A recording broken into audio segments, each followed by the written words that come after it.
안녕하세요, 민도쌤입니다. 오늘은 여러분들 현대차는 상시 채용으로 계속해서 채용 공고가 나고 있기 때문에 여러분들이 방심하시지 마시고 계속해서 꾸준한 지원을 해야 된다고 말씀을 먼저 드리면서 오늘 현대차 계속해 보도록 하겠습니다.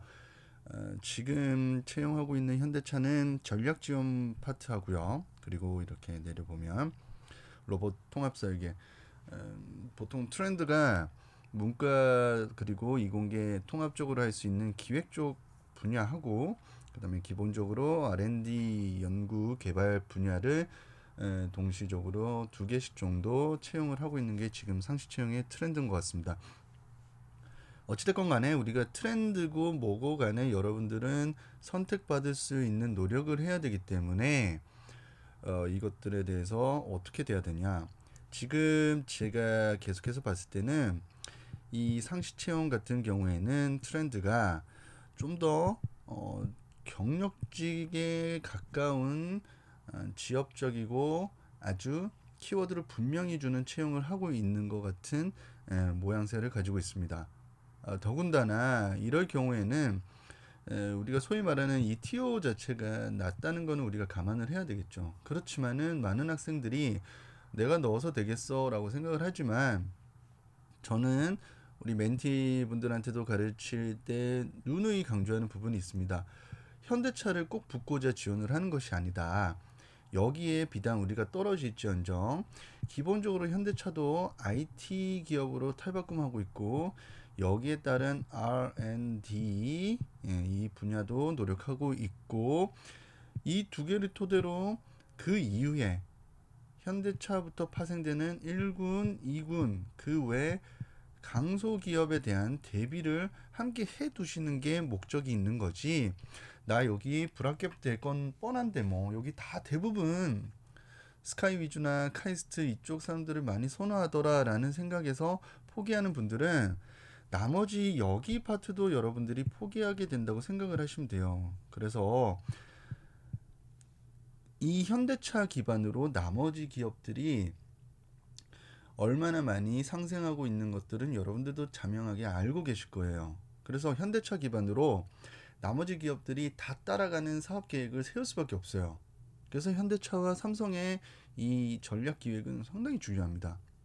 그래서 비단 우리가 쓰는 곳에 너무 의의를 두지 않더라도 배울 점이 많다라는 생각으로 여러분들 가져가셔야 될 것 같고요. 첫 번째 전략 기획 파트 한번 보도록 하겠습니다. 간단하게 보면 여러분들이 가장 먼저 봐야 될 부분이 이 우대사항 파트예요. 우대사항 파트. 자, 회계 재무 관련 자격증. 네. 뭐 CPA 이런 거와 같은 AI CPA 같은 자격증들 당연히 선호하겠다라는 거겠죠. 네. 그리고 비즈니스 외국어 가능한 분. 그래서 이 자격증이 있는 분들은 이력서에서 점수를 훨씬 더 쟁취할 수밖에 없다는 거는 당연하고요. 비즈니스 외국어 가능하신 분 영어와 중국어입니다. 자, 그러면 멘토님 전 자격증이 없는데 자격증 따고 다시 지원할까요? 그럼 늦습니다, 여러분들. 세월이 여러분들을 기다려 주진 않아요. 그래서 비단 이 경험들이 없더라도 상대 스펙으로 가야 됩니다. 그래서 여러분들이 어떤 매출 지표나 매출 또는 경영 지표들을 지표 관련된 개인 컨텐츠를 가지고 있다면 활용해 보시는 게 당연히 좋고요. 그죠? 두 번째는 영어와 중국어는 각각의 해시태그로 들어갈 수 있다고 보시면 됩니다. 영어 자료, 중국어 자료는 이력서에서는 당연히 여러분들 점수, 정량적인 점수를 넣으시면 되고요. 우리는 어떻게 해야 되겠습니까? 영어권 개인 컨텐츠, 그죠? 이거 하나, 그리고 중국어권 개인 컨텐츠, 중국어권 이렇게 개인 컨텐츠를 여러분들이 확보해서 보여주시는 게 좋습니다. 아직 여러분들이 대학생들은 요 같은 자격증이 없는 분들도 상당히 많기 때문에 그렇다면 우리는 이쪽과 이쪽으로 조금 더 힘을 써서 자소서에다가 여러분들이 기반적으로 둬야 될 게 필요하겠죠. 그러면 어떻게 전략적으로 가게 되겠습니까? 그냥 일단은 여러분들이 이 문항들을 봤을 때 분석을 할 필요까지는 없지만 회사를 선택할 때 기준과 현대자동차 그 기준이죠. 그래서 여기서는 기업 분석이 하나가 필요하다고 보시면 돼요. 기업 분석이 한 개가 필요하구나. 아, 내가 관심 분야가 뭔지. 그래서 여기서는 관심 분야에 대한 분야 키워드를 하나를 설정해 두시는 게 필요합니다. 그죠? 두 번째는 직무 분야에 지원된 이유와 적합하다고 판단. 단 거 다 볼 필요 없어요. 적합하다고 판단할 수 있는 이유예요. 그래서 여러분들은 여기서는 역량 한 가지가 필요하고요. 언급하지 못한 내용이 있다면 뽑아주세요. 이런 건 아니에요. 역량 두 번째. 가장 간단하게 풀면 이렇습니다. 그래서 아까 제가 전략기획 파트에서 여러분들 채용 공고에서 여러분들이 온다면 예를 들자면 이런 거예요. 예를 들자면 이렇게 빨리 쓰려면 위에다가는 나 중국에 갔다 온 경험이 있는데 중국 배낭여행이 있어. 이렇게 하나가 있다 칩시다. 어쩌겠어요. 없는 거 만들 필요 없어요. 있는 거 빨리 넣고 다음 기업 넘어가는 게 중요하지. 너무 미련 갖지 마세요, 여러분들. 그리고 두 번째는 자, 중국 배낭여행 했으면 여기서는 영어권 내가 국가에 다녀온 게 있다. 영어권 국가 경험이 있다. 이런 식으로 여러분들이 가져가시면 돼요. 뭐 예를 들어서 내가 호주에서 어학연수를 했다면 일단은 이런 식으로 넣어야 됩니다.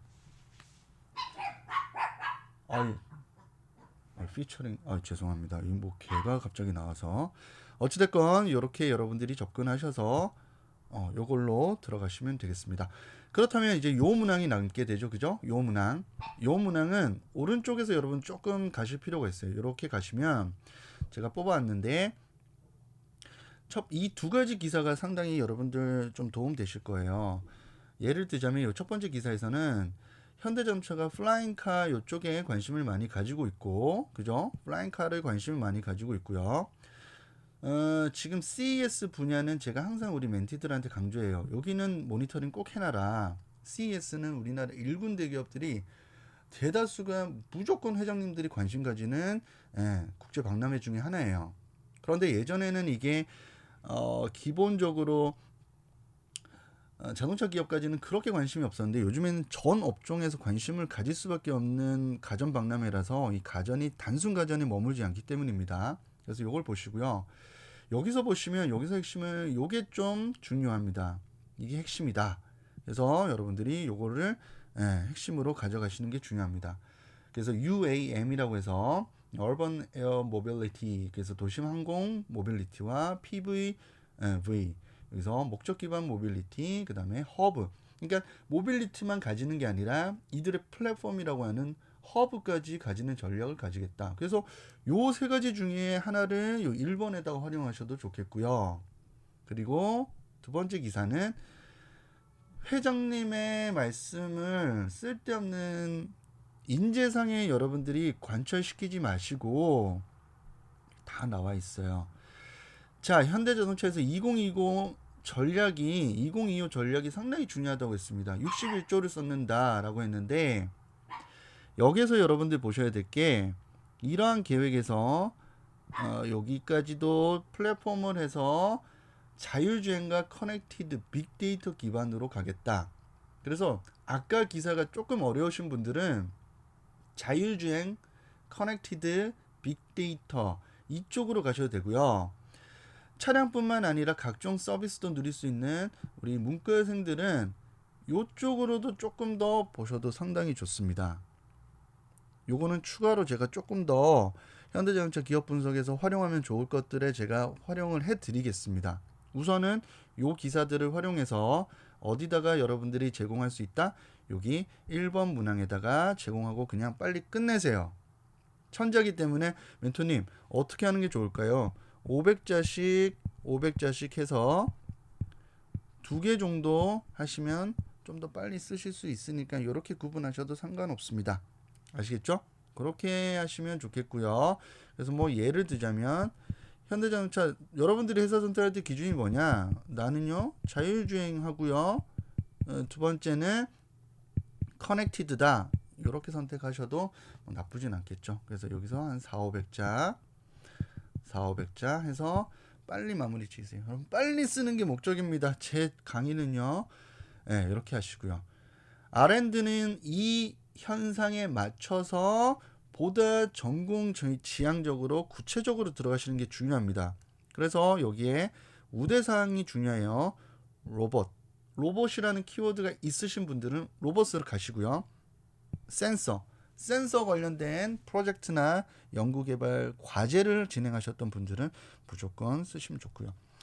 3D CAD가 능숙하다. 그래서 이거를 자소서에 쓸 때 보통 이렇게 쓰더라고요.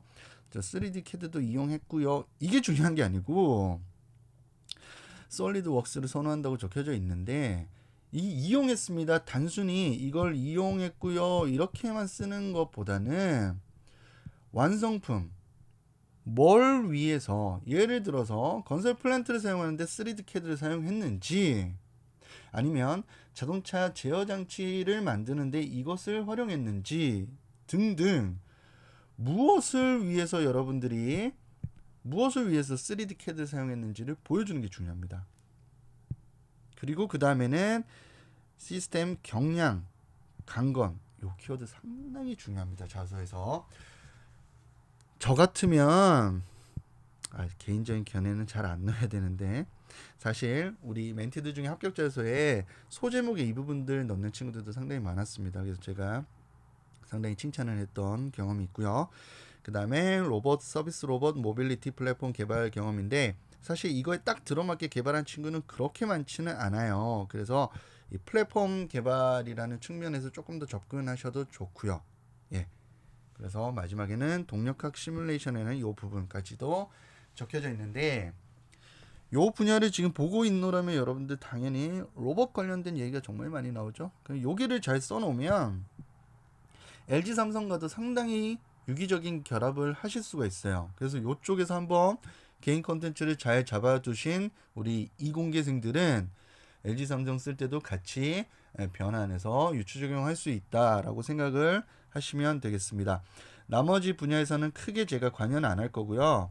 여러분들 이 자소서 문항들 쓰는 데 있어서 요거를 따내서 제가 추가 강의는 드릴 거고요. 저기 오른쪽에 기업 분석 분야도 조금 더 노력해서 보완 강의는 올리도록 하겠습니다. 1차적으로 여러분들이 이 씀에 있어서 뭘 써야 되고 저 문항별 배치를 어떻게 해야 되는지 한번 알려드렸고요. 무료 강의는 여러분들 언제든지 신청하실 수 있으니까 무쿠라77로 카카오 신청해 주시면 됩니다. 감사합니다.